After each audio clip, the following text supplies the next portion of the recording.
Hello everyone, welcome back to human canons official.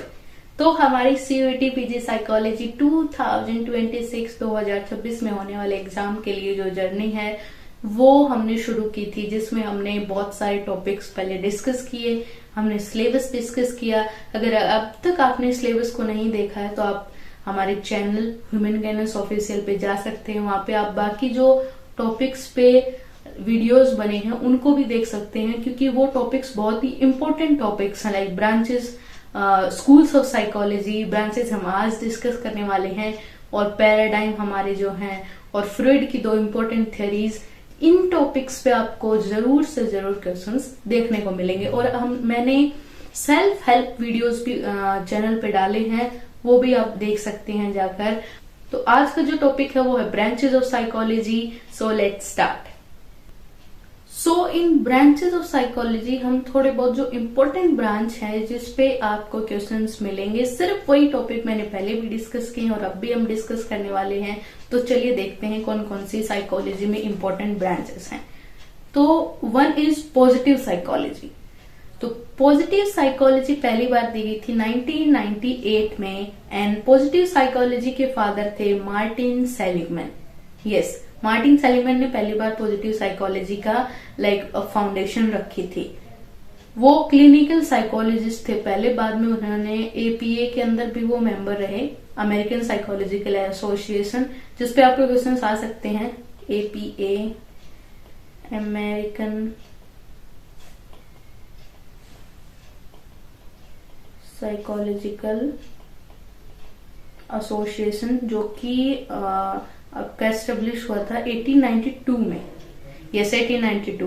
And the positive psychology की जो branch है that focus on the positive aspects of human like flourishing and optimal functioning, कि आप अपनी life में happiness को build कर सकें, फ्लरिशिंग ला सकें, और अपनी जो फंक्शनिंग है, डेली फंक्शनिंग है, लाइफ की जो फंक्शनिंग है उसको इम्प्रूव कर सकें, बेस्ट कर सकें।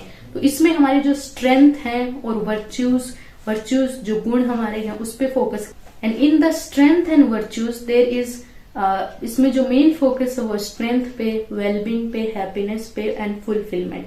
How you can fulfil your life and you can build happiness, wellbeing and your strength. So this positive psychology. And the second we gonna discuss is transpersonal psychology. Western philosopher contributed in this, और जो बहुत सारे western philosophers ने इसमें contribute किया था। तो इसमें कार्ल यूंग हैं, अब्राहम मैस्लो हैं। This basically based on the eastern, ये इंडियन जो कॉन्सेप्ट थे उस पे बेस है ट्रांसपर्सनल साइकोलॉजी।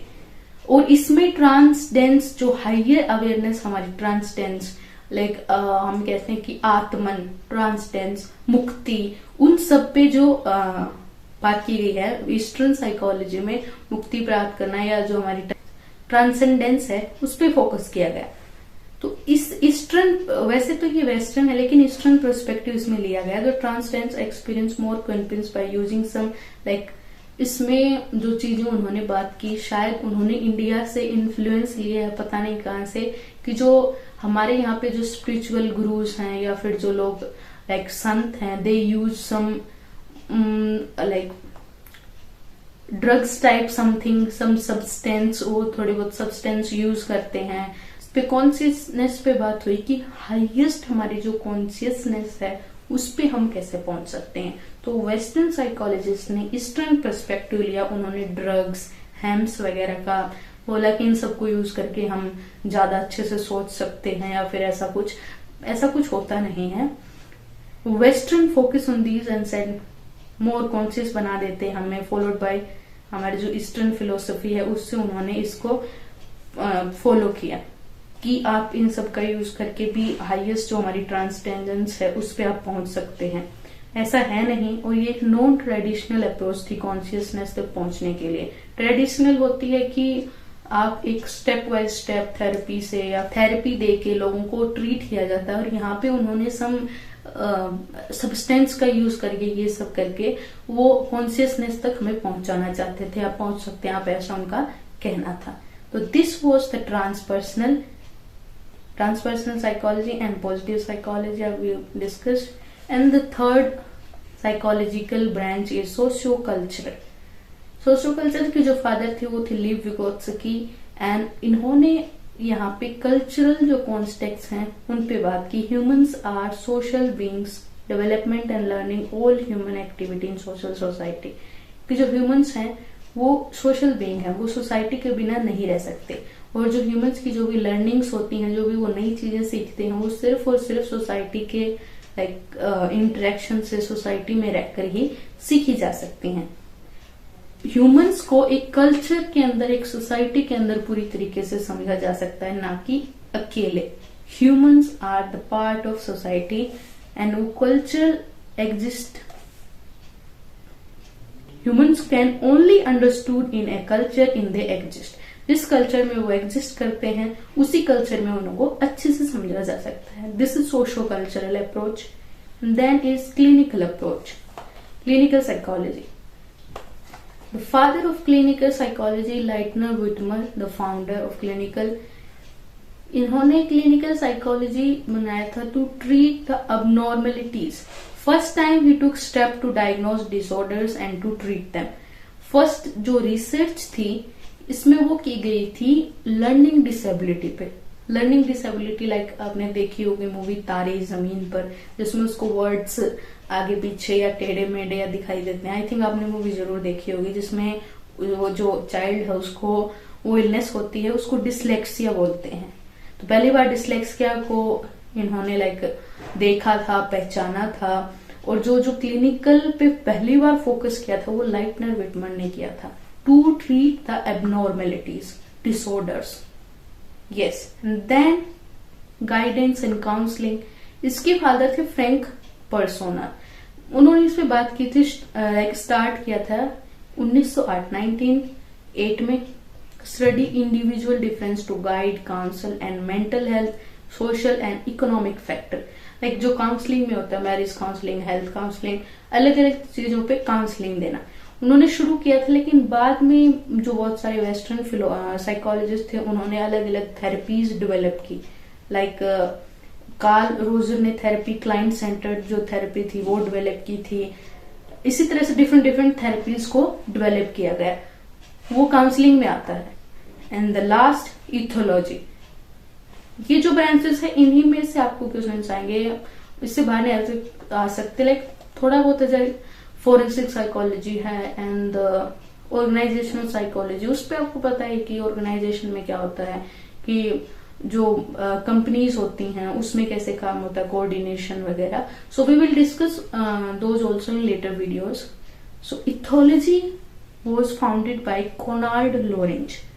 फर्स्ट स्टडीड, जो कोनार्ड लोरेंज थे उन्होंने पहली बार इसको स्टडी किया था. जो इथोलॉजी है वो फोकस करती है animal behaviour in their natural environments, कि बाहर लाकर नहीं, उनको उनकी ही नेचुरल एनवायरमेंट में जो एनिमल्स का बिहेवियर है उसको स्टडी किया जाता है इथोलॉजी के अंदर. आपने देखा होगा पाब्लो ने डॉग्स पे जो स्टडी की थी, डॉग्स का बिहेवियर उन्होंने समझा था. एक स्टिमुलाई देकर जो डॉग्स पे क्लासिकल कंडीशनिंग उन्होंने की थी, कि एक बिहेवियर समझा था डॉग का.